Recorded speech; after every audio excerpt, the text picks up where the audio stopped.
Hello everybody, welcome to my YouTube channel IELTS Aspirants. My name is Ankit Chaudhary and again I'm in front of you with some useful vocabulary and phrases that can be easily used in your IELTS speaking section.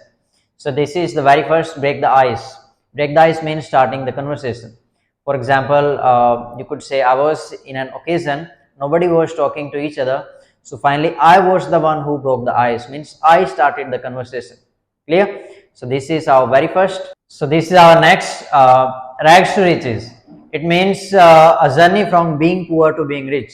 Again, it can be used everywhere. For example, you are talking about your favorite businessman in your cue card. You could say, my favorite businessman is Dhirubhai Ambani, whom I admire personally. And I was reading his struggling story.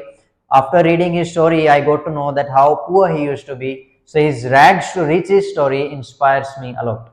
His rags to riches story inspires me a lot. Clear?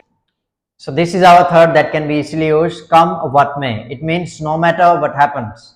जैसे हिंदी में बोलते हैं चाहे कुछ भी हो जाए. In that case, we can use this come what may. So in sentence, it could go like, no matter what happens, I would go to the park.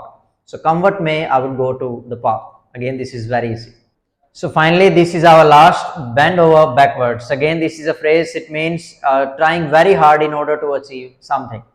For example, the sentence would go like, nowadays I am trying very hard in order to achieve my goals. Or in other words, I can say, nowadays I am bending over backwards to achieve my goal.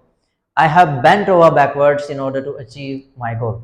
So this is the main verb bend. So we'll have to make some changes as per the tense. I will bend over backwards. This is in future. In past, I had bent over backwards in order to achieve, in order to accomplish this.